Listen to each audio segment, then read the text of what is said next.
जवान थे, युवा थे, वो कहते थे आदमी के शरीर में इतना परिश्रम करके रहना चाहिए, nerves of the iron and muscles of the steel. ऐसा मजबूत व्यक्तित्व का धनी कुछ भी कर सकता है। रामकृष्ण परमहंस से पूछा, आप रात दिन भगवान का भजन करते लोगों को भगवान बता, तुम्हारा भगवान है क्या? बताएंगे, ये कर लो, वो कर लो, कई दिन तक काम बताए, फिर भी दर्शन हुए। तो एक दिन उन्होंने रामकृष्ण परमहंस का हाथ पकड़ के कहा कि तुम मूर्ख बनाते हो, कहाँ तुम्हारा भगवान, कहाँ तुम्हारी देवी, मेरे को बता। तो चलो बताता। आश्रम के किनारे एक तालाब था, पहले स्नान करेंगे फिर देवी के दर्शन करेंगे। ले गए, दोनों तैरने लग गए। तो रामकृष्ण परमहंस ने स्वामी विवेक लंबे समय तक नहीं चल सकते पानी में अंदर, तो जैसे ही उनका दम घुटने लगी तो उन्होंने को मारोगे क्या? तो उन्होंने देखी, अरे क्या कर रहे हो, मेरे को मारोगे? तो रामकृष्ण परमहंस ने कहा, भगवान की भक्ति करोगे तो एक टाइम ऐसा आएगा कि जहाँ आप दर्शन के नजदीक पहुंच रहे हो वहां से आप वापस लगाना तुमको, जैसे मैंने उस मरने की परवाह मत करो, आपको देवी के दर्शन हो जाएंगे। ऐसा कहते हैं रामकृष्ण परमहंस ने उस दिन स्वामी विवेकानंद को साक्षात देवी के दर्शन कराया। ये उदाहरण मैंने इसलिए दिया है कि पास भी होंगे, फेल भी होंगे, घर में कलेश भी होंगे, पैसे की भी व्यवस्था में दिक्कत आएगी, लेकिन इन सारी परिस्थितियों के सामने आपको झुकना नहीं है। चाहे तूफान आए, चाहे आंधी आए। हमने आपको मेरा छोटा सा उदाहरण दिया, हमारे यहाँ जयपुर में आमागढ़ का किला बहुत कोई 14वीं शताब्दी का, उसको विवाद हो गया, किसी ने झंडा फाड़ दिया, महादेव की मूर्ति तोड़। तो यूं ही मेरे मन में आगे झंडा फाड़ा, मैं लगाऊंगा झंडा, चाहे कुछ भी करना पड़ जाए। तो राजस्थान के मुख्यमंत्री गहलोत साहब का नाम है, परिंदा भी पैर नहीं रख सकता, तो चुनौती हो गई। सरकार तय कर ले तो कैसे चढ़ सकते हो? हम जहाँ जगह तय किए 1000-1200 पुलिस, सबके हाथ में लाठी, बंदूक, अग्नि वर्षा, ड्रोन, अश्रु गैस, जो भी होते हैं ना, पुलिस के पास सारे, और पूरे उस फोर्ट को घेर लिया। अब हमने तय कर रखा था भाई, अगर घोषणा कर दी हम तो चलेंगे, जाएंगे, झंडा फहराएंगे, तो हमारी बात बिगड़ गई। हमने भगवान का नाम लिया, कृपा करो महादेव, आप तो लंका में पहुंच गए, हम आमागढ़ में पहुंचा।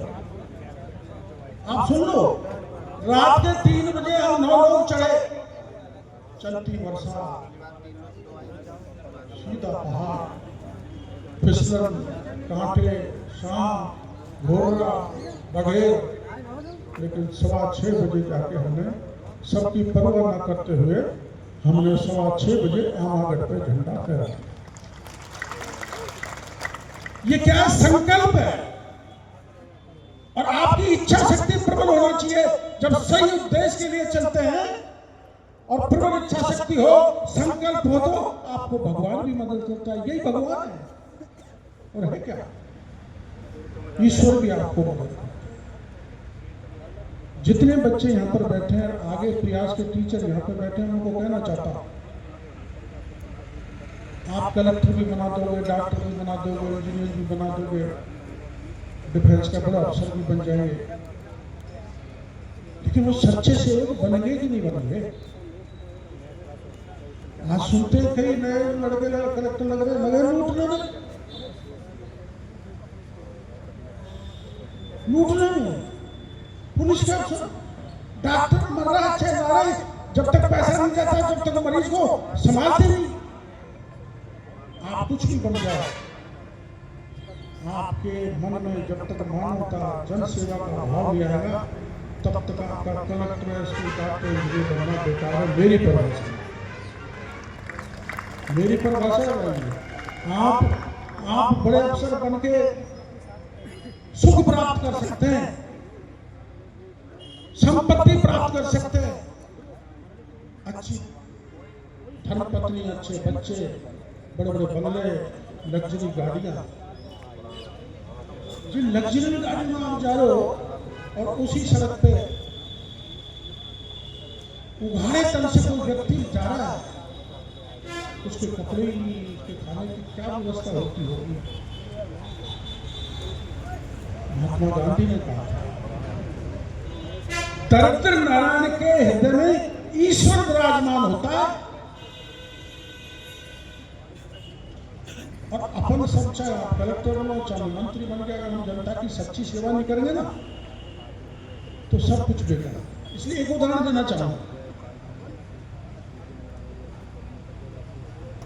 माओवादी विचारधारा के बड़े चिंतक हुए कार्ल मार्क्स, या सबसे थोड़ा पढ़े लिखे लोग हैं तो इसलिए मैं सुना है। अभी बज गए 1 बजे, जैसे सड़क जा रही वैसे ही कार्ल मार्क्स इस सूरज की किरणों में सड़क पर लालटेन से घुमा घुमा के देख रहा था। वो दार्शनिक था। तो दार्शनिक तो ऐसा ही करते हैं, ये देख रहा था, चारों तरफ भीड़ इकट्ठी हो गई। हम रेलवे के सामने में लालटेन लेके हम सूरज की सूरज देखूं तो या तो आप कहोगे तो पागल,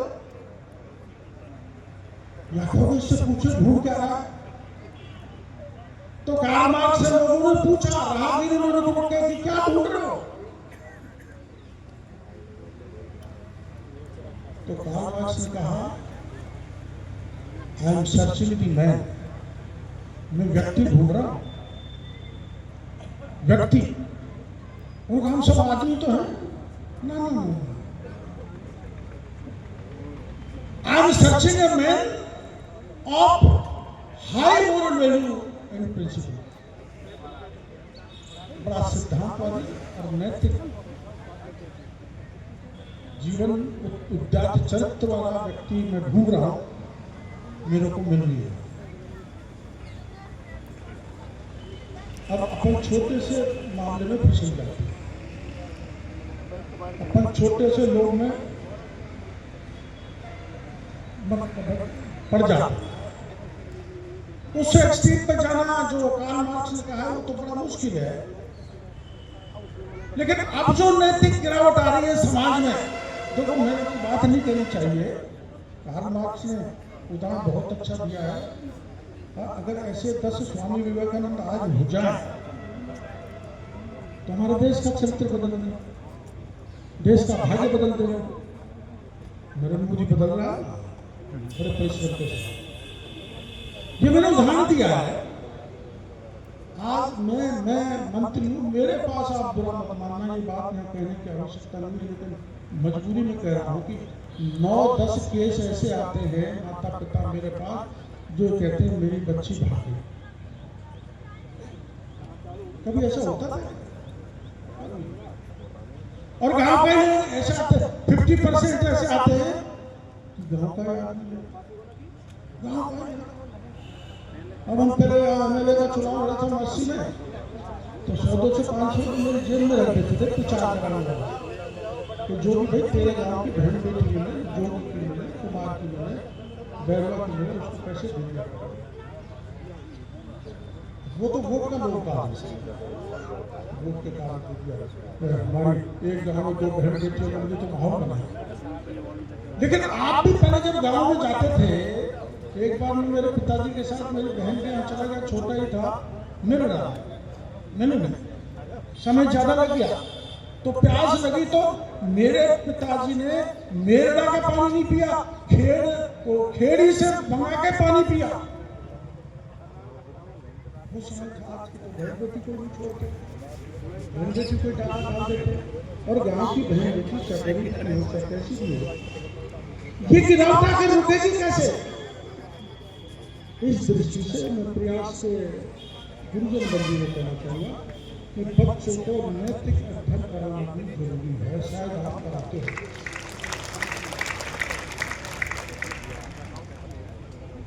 एक बार में किताब उठा रहा है पढ़ने के लिए, किसी मेरे साथी ये बाबूलाल जी सोनी जी मेरे को ले गए, वैसे ही है पढ़ने का लोग था तो मैं चल लेकर यार जेल में रखते पता लगा किसी को बहुत सी बाबूलाल जी उन्होंने बुलाया, क्या किया यार मेरे पास किताब नहीं थी तो मैं पढ़ के इसको दे देता तो पूछ के क्यों नहीं, तो चोरी हो गई। तो उन्होंने मेरे को उदाहरण दिया था बहुत अच्छा, आप भी याद रखना उसको दिया कि आप शीशा ले लो, शीशा चमकता है ना, क्या चमकता है चेहरे को फूक दो और उसका फूक मार दो, आपका चेहरा धुंधला हो जाए। तू तेरा चरित्र शीशे की तरह रखना जीवन भर, एक भी फूक से धुंधला हो गया तो तुम्हारा जीवन बेकार। तो आप चरित्र की दृष्टि से, सिद्धांत की दृष्टि से शीशे की तरह चमको, ज्ञान का ग्रहण करो, ज्ञान की ज्वाला में चलो, खूब चलो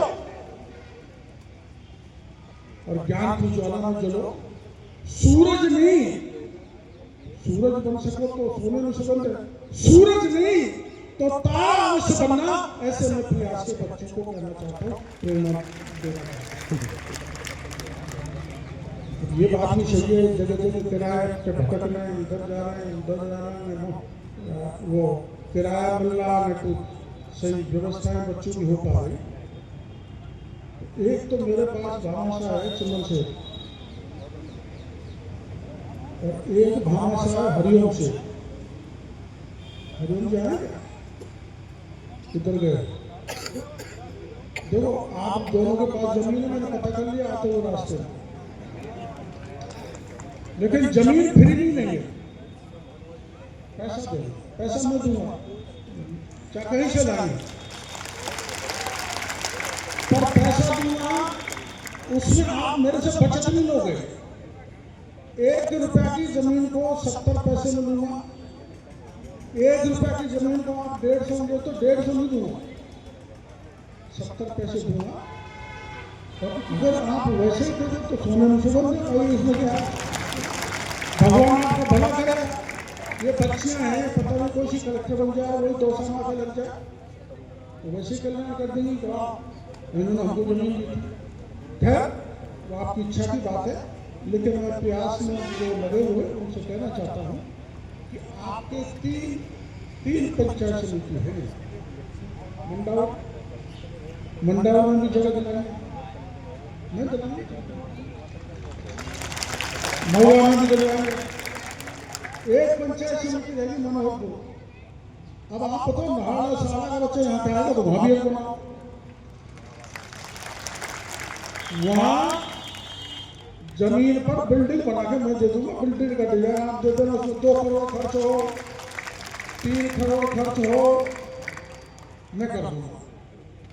लेकिन हम कहने वाला भी डालेंगे सोशल मीडिया पे कि गांव में तो 3 करोड़ और यहाँ पैसा नहीं, तो यहाँ दूसरा ले रहे हैं, वहां तो मैं दूंगा, मेरे पास जमीन है। तो इसलिए यहाँ भी तीनों जगह मैं आपको 50-50 लाख की व्यवस्था करा दूंगा दिल्ली के लिए। और जो लोग पूछते हैं कि साहब आपको पैसा कैसे लगा, उनके अगर ये रहस्य पता लग जाए तो फिर मोड़ों को छोड़ेगा, पर चोरी नहीं करता, भ्रष्टाचार नहीं करता, लूटता नहीं। एक बार हमारे छात्रावास बनना था जयपुर, तो हमारे यहाँ गद्दारी हो रहा है, एक बड़ा अफसर की टीम बनी बनाने के लिए छात्रावास के लिए। उन्होंने बोला कि कितना लोगों को पता, ऐसे ही वहाँ अरुदा में मिला था, ऐसे ही बाड़ी में मिला था। मैंने कहा तू ऐसे करके बोरी भरी है कट्टा, इसमें हाथ डाल के एक बार निकाला वो तेरे। तीनों जगह पूरे हपट्टा भर के भरा, लेकिन 5 लाख ही निकले, उससे ज्यादा नहीं निकले। तो ऐसे लोग हैं, ऐसा नहीं है अपने आजकल अभाव में कोई नहीं है, पढ़ा लिखा तो, और गाँव में भी अच्छे लोग हैं, उनसे सबसे बात करेंगे। और चूंकि आप अच्छा निस्वार्थ भाव से काम कर रहे हो, तो ये अनुकरणीय बने पूरे राजस्थान में कि प्रयास जैसा और जगह में चले। उसके लिए करूंगा। अब मैं समझ गया था बनाया कोई तो जेब कटेगी, लेकिन अच्छे काम के लिए कोई दिक्कत नहीं है। एक बार गुरु नानक अमृतसर में रुके थे, तो नगर सेठ उनसे मिलने आया, गया तो थैली गिन्नी की भर के ले गया, सोने की गिन्नी। सेठ जी ने कहा, लो जैसे हमारा गिरधारी बहुत करता है, ले और से नगर बता देना। तो गुरु नानक ने सोचा इसको गुरु है, घमंड है धन संपत्ति का, और चीजें तो पता है। तो गुरु नानक ने तो सेठ जी को सुई पकड़ा दी, कैसे करना सेठ जी, अगले जन्म में इस सुई को ले आना, आप मेरे को दे दो। सेठ जी ने मंदिर में रख दी सुई, पूजा की, दूसरे दिन ध्यान है, सुई को ले कैसे जाऊंगा मैं। उसके पास हजारों घोड़े, ऊंट, सेना, बड़ा लंबा पूरा जमीन, बहुत गिन्नियां, सोना, हीरा, मोती, चांदी है अपार। तो दूसरे दिन गुरु नानक के पास गया, महाराज आपने ये तो मेरे को बेटी सुई पर गई, तो बताओ उसको ले कैसे जाऊं। तो गुरु नानक ने कहा ना, तुम उस बात पर इंकार हो गया था ना, हम तेरे ले लो और चीजें तो बता देना कि तुम्हारे साथ कुछ नहीं जाना वाला है, जितना तुमने कमाया अपने जीवन में इकट्ठा किया। जब तुम सुई को नहीं ले जा सकते, तो उस धन वैभव संपदा को कैसे ले जाओगे बताओ। उसको वैराग्य हो, उससे और सारी संपत्ति गरीबों को भामाशाह ने अपनी सारी संपत्ति धन भावना प्रताप को दे दी। कोई कितना ही बड़ा पैसा वाला होगा, उसका नाम उतना अमर नहीं रह सकता जितना भामाशाह का जीवन भर रहेगा, जब तक सूर्य और चंद्रमा। इसलिए देना सीखो भाई, पैसे वालों। हमारे बैठे हैं ना, इनके पास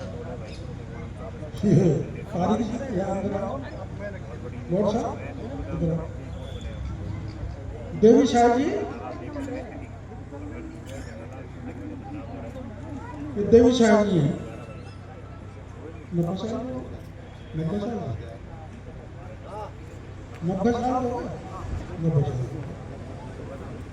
80 से मेरा साथ दे रहे,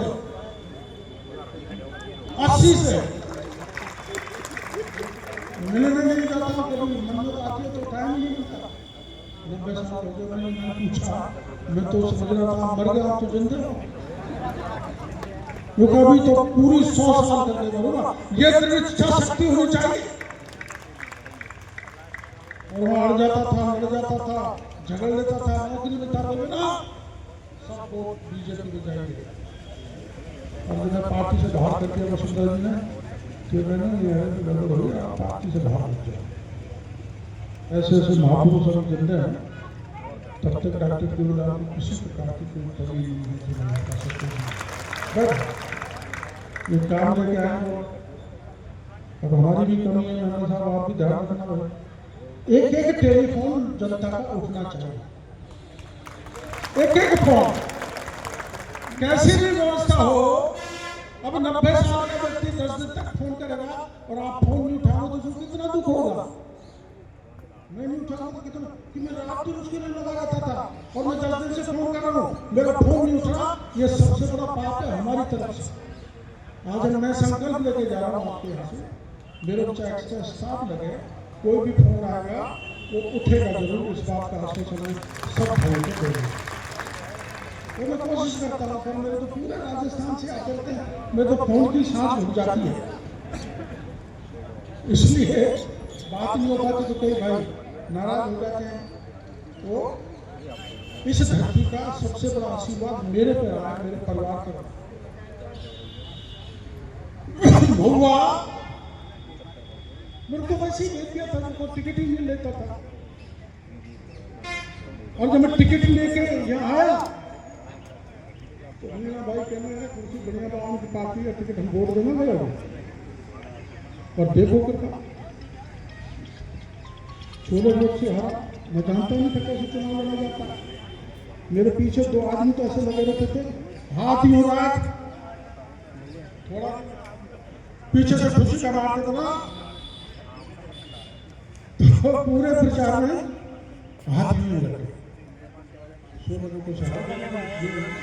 चुनाव लड़ाने वाले थे वो बड़े कर्मठ थे। और सुनो, ट्रैक्टर से चुनाव लड़ा था, एक गाड़ी थी रामेद प्रधान जी की जीप, वो जीप फंस गई थी नौरावाड़ा से विशाला से नौरावाड़ा जा रहा था बाणगंगा, तो पीछे सारा बड़ा जयराम पटेल बैठा था, ड्राइवर तो फंस गई। अरे लगा कुंभाराम के,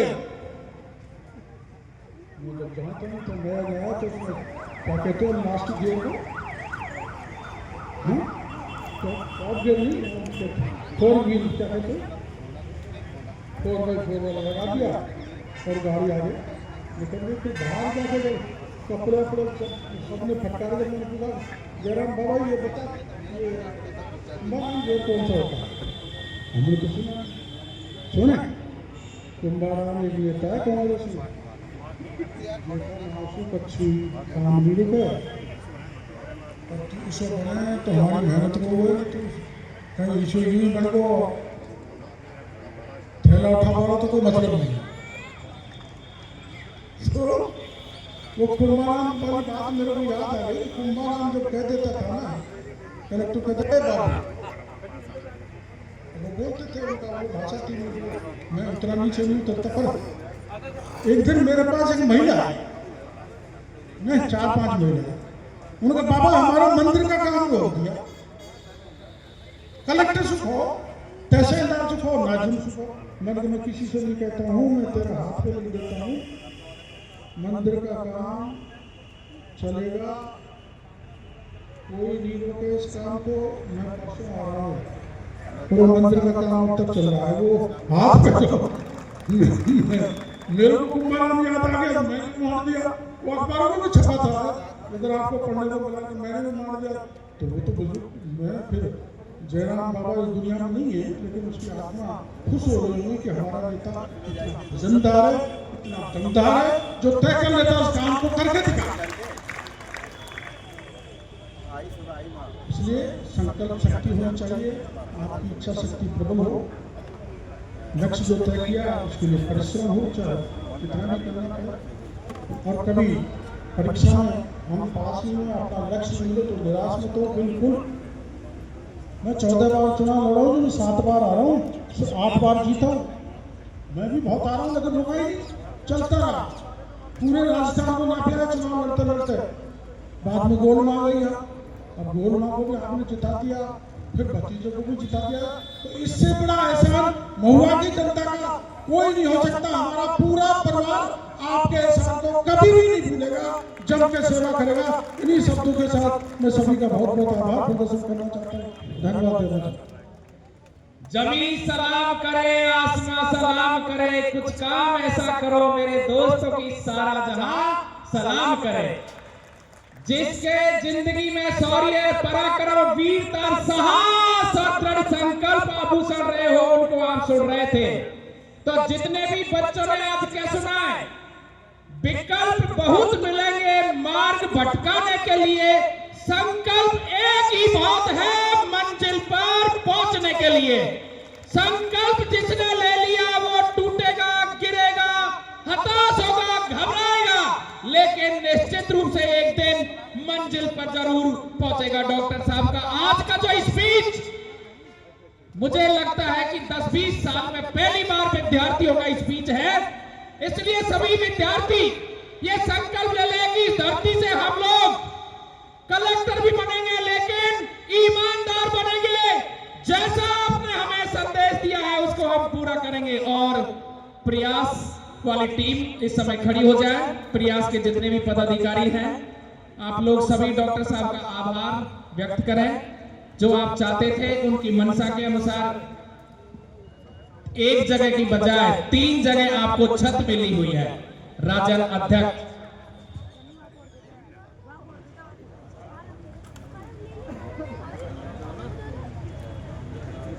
बहुत बहुत आभार और धन्यवाद डॉक्टर साहब। हमें पूर्ण विश्वास था।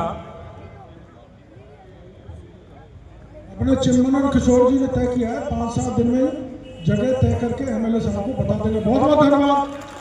माला पहनाओ चिन्मन जी को। अरे वही बना चिन्मन जी को, राम किशोर को पहना। ये करता था ये तो तैयार है बेचारा।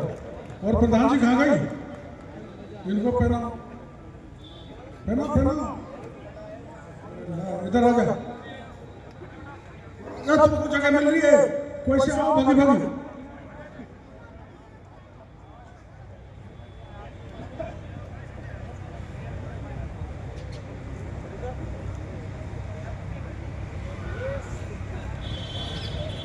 और जब भाई जगह दे तेरा काम है भाई। खाकी मीना कुमारी मीना, तू भी पढ़ेगी क्या? कह रही कोचिंग में पढ़े तो जमीन दे दो।